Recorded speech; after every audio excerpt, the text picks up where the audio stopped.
Assalamualaikum warahmatullahi wabarakatuh. Kembali lagi dengan saya yang akan membawa Anda untuk menyaksikan tugas video dari kami. Diharapkan kepada Anda untuk melihat serta menyimak video dari kami. Untuk itu, selamat menyaksikan.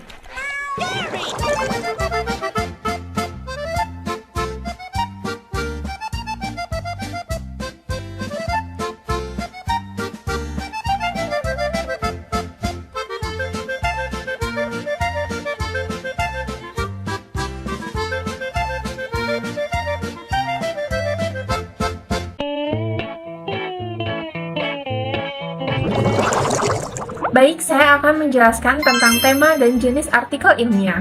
Yang pertama, tema artikel.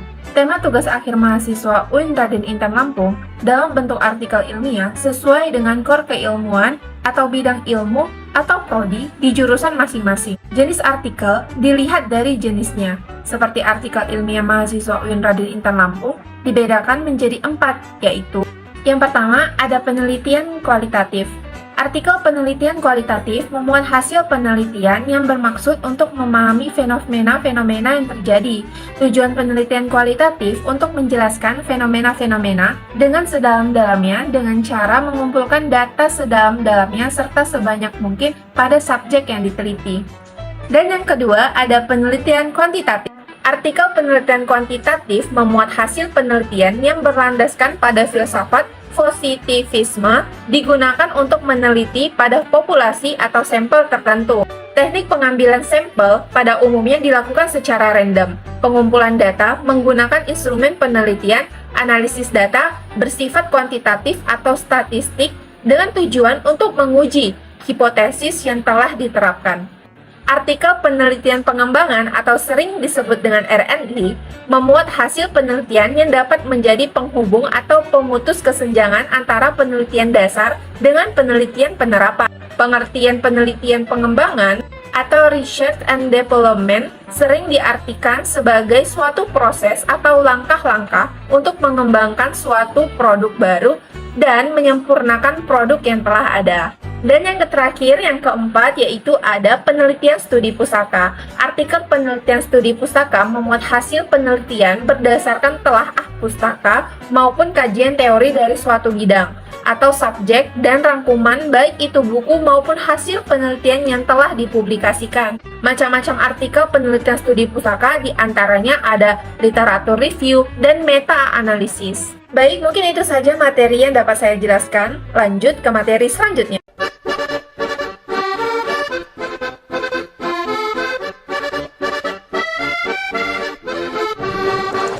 Sistematika penulisan artikel. Sistematika penulisan artikel terdiri dari 3 bagian, yaitu bagian awal, bagian inti, dan juga bagian akhir.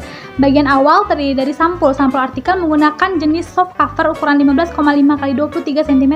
Yang kedua, warna sampul artikel disesuaikan dengan warna bendera fakultas. B. Halaman sampul. Sampul luar memuat judul artikel, logo UIN, nama penulis, NPM, jurusan prodi, nama fakultas dan universitas, serta tahun penyelesaian. 2. Sampul dalam memuat judul artikel, nama pembimbing, nama penulis, NPM, jurusan prodi, nama fakultas dan universitas, serta tahun penyelesaian. 3. Judul artikel diketik seluruhnya dengan huruf besar. 4. Anak judul jika ada diketik dengan huruf besar di awal kata setelah judul besar. 5. Judul dan anak judul diketik dengan huruf miring. C. Halaman pernyataan orisinalitas. 1. Menyatakan bahwa artikel yang ditulis merupakan hasil karya ilmiah orisinal penulis. 2. Pernyataan orisinalitas ditandatangani di atas materai oleh penulis. D. Halaman persetujuan. 1. Menyatakan bahwa pembimbing dan ketua jurusan atau prodi setuju artikel mahasiswa yang bersangkutan diujikan. 2. Halaman persetujuan meliputi judul artikel, nama mahasiswa, NPM, jurusan prodi, fakultas, dan juga isi persetujuan pembimbing dan ketua jurusan atau prodi.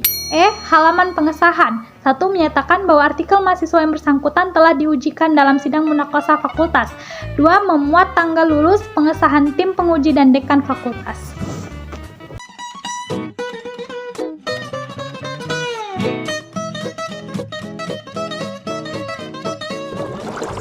Moto harus relevan dengan topik penelitian dan dapat berupa ayat Al-Quran, hadis Nabi, kata-kata bijak, peribahasa, atau untaian filosofis. Ditulis dengan huruf Times New Roman 12 italik. Untuk moto dalam bahasa asing harus disertakan terjemah. Selanjutnya persembahan. Persembahan ditunjukkan kepada orang tua, kerabat dekat, dan individu yang paling berjasa dalam penyelesaian studi. Kata persembahan ditulis dengan huruf besar dan berada di tengah-tengah. Selanjutnya riwayat hidup.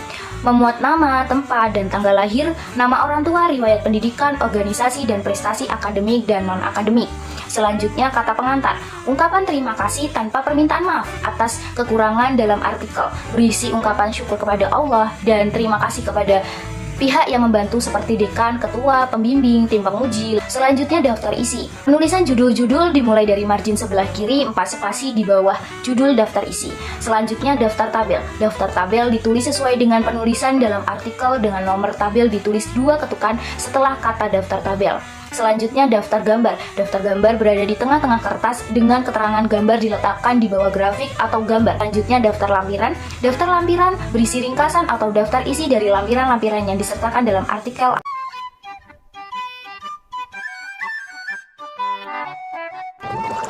Dua, bagian substansi atau inti.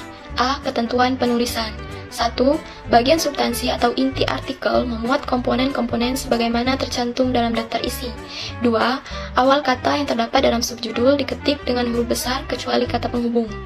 B. Sistematika penulisan bagian substansi atau inti. 1. Artikel penelitian. Bagian awal yaitu ada judul penelitian, informasi penulis, abstrak, dan kata kunci. Bagian isi artikel yaitu ada pendahuluan, metode penelitian, dan hasil pembahasan. Bagian akhir yaitu ada kesimpulan, rekomendasi, kontribusi penulis, dan daftar rujukan. C. Penjelasan operasional. 1. Judul penelitian yaitu bersifat ringkas, informatif, dan deskriptif. 2. Informasi penulis yaitu meliputi nama, afiliasi, dan alamat email. 3. Abstrak yaitu berisi permasalahan pokok. 4. Kata kunci yaitu menyusun indeks atau membantu penelusuran.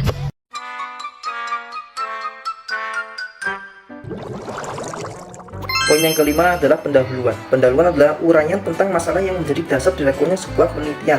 Pendahuluan mengungkap segala persoalan yang berkaitan dengan masalah penelitian, baik teoritis maupun gejala empiris, dan menjelaskan mengapa masalah itu perlu diteliti. Pada bagian pendahuluan ini akan mempengaruhi pandangan atau pendapat orang tentang kelayakan, penting, dan tidak layaknya penelitian terhadap masalah tersebut. Di dalam pendahuluan perlu untuk memunculkan kajian dari penelitian yang relevan. Kajian penelitian yang relevan terdahulu dilakukan dengan mencari, membaca, dan menelaah bahan pustaka yang sesuai penelitiannya. Pendahuluan diakhiri dengan mengungkapkan tujuan penelitian. Di dalam penelitian adanya mempelajari, mengeksplorasi, menemukan, atau mengungkapkan. Poin yang keenam, metode penelitian. Metode penelitian adalah penjelasan tentang teknik atau cara yang digunakan dalam melakukan penelitian. Metode penelitian memuat informasi tentang jenis dan sifat penelitian, pendekatan penelitian, waktu dan tempat penelitian, populasi dan sampel, sumber data, teknik pengumpulan data, dan teknik analisis data. Poin yang ketujuh ialah hasil dan pembahasan. Pada bagian ini menjelaskan hasil penelitian berisi deskripsi hasil analisis data penelitian yang sudah terorganisasi dengan baik.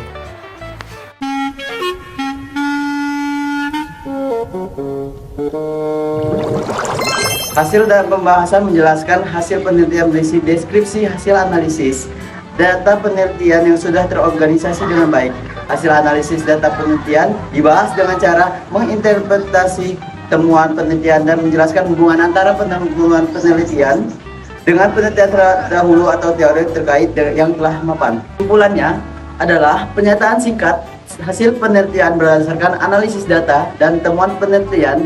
Simpulan berisi posisi atau tema-tema sebagai hasil interpretasi atau verifikasi temuan dengan konsep dan teori yang sesuai dengan fokus subfokus penelitian. Rekomendasi adalah saran praktis dan teoritis yang diberikan oleh peneliti. Rekomendasi dapat mencakup perlunya penelitian lanjutan dan implementasi temuan penelitian dalam pemecahan masalah praktis. Bagian akhir, artikel harus mencantumkan daftar rujukan yang dikelompokkan berdasarkan jenis sumber seperti buku, jurnal, hasil penelitian, artikel majalah, wawancara, dan sumber online.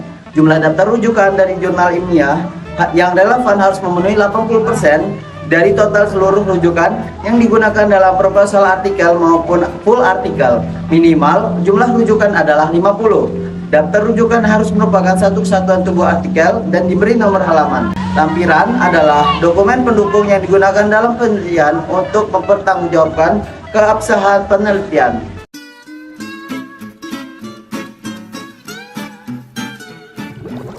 Tunjukkan penjelasan bab 4 mengenai sistematika penulisan artikel pada poin B, yaitu contoh penulisan artikel ilmiah. Secara garis besar, penulisan artikel ilmiah terdiri dari 3 bagian, yaitu bagian awal, bagian substansi, dan bagian akhir. Pertama, yaitu bagian awal. Bagian awal terdiri dari 4 komponen, yaitu yang pertama judul, kedua informasi penulis, 3 abstrak, 4 kata kunci. Yang pertama, yaitu komponen judul. Pada judul harus memenuhi 6 poin, yaitu yang pertama lugas, kedua menunjukkan kandungan isi artikel, 3 informatis dan mengandung informasi dari temuan hasil artikel, 4 mencerminkan aspek kebaruan, 5 tidak perlu memunculkan objek penelitian, 6 tidak lebih dari 6 sampai 14 kata. Berikut contohnya. Yang kedua, komponen informasi penulis. Pada informasi penulis terdiri dari 3 poin, yaitu yang pertama nama penulis yang ditulis tanpa gelar, institusi penulis, email aktif penulis. Berikut contohnya. Yang ketiga yaitu abstrak. Pada abstrak harus memperhatikan 4 poin, yaitu yang pertama terdiri dari 2 bahasa, khusus bahasa Arab 3 bahasa. 2. Latar belakang berisikan secara singkat, tujuan serta metode penelitian, temuan hasil, simpulan, dan implikasi bagi pengetahuan. 3. Tidak boleh ada sitasi, dan yang keempat, tidak boleh lebih dari 200 kata. Berikut contohnya. Yang keempat yaitu kata kunci. Pada kata kunci harus memperhatikan 5 hal, yaitu yang pertama spesifik, yang kedua satu kata kunci boleh lebih dari 1 kata, yang ketiga hindari kata-kata yang terlalu umum, 4 bisa menjadi esensi dari artikel yang dibuat, dan yang kelima jumlah maksimalnya 5 dan minimalnya 3. Berikut contohnya.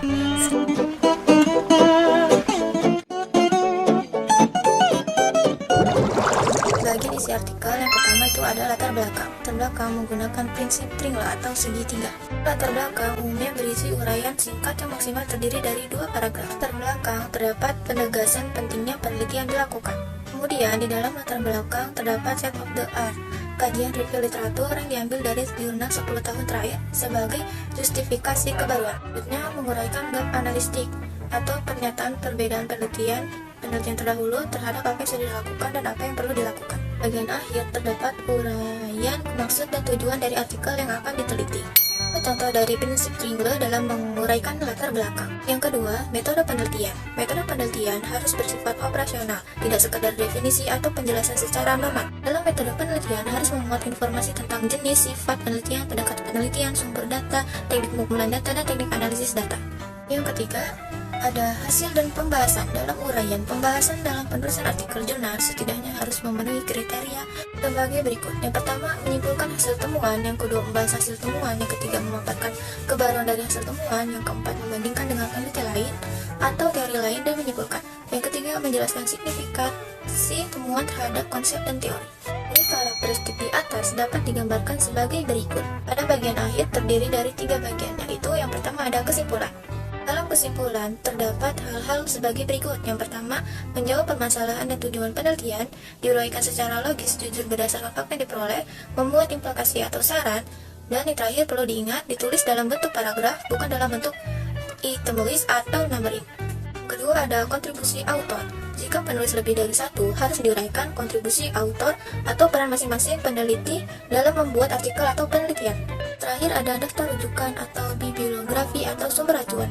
Sumber acuan yang digunakan dalam menulis artikel harus memperhatikan rasio atau perbandingan antara literatur primer berbanding dengan literatur lainnya. Ketentuan dalam menggunakan sumber acuan. Yang pertama, nisbah sumber acuan primer berbanding sumber lainnya dengan persentase 80% berbanding 20%. Yang kedua, sumber acuan primer yang berupa jurnal ilmiah hendaknya berasal dari jurnal yang terakreditasi SINTA atau dari jurnal internasional bereputasi. Yang ketiga, hendaknya memperhatikan derajat kemutakhiran sumber acuan yang dirujuk, yaitu 10 atau 5 tahun terakhir.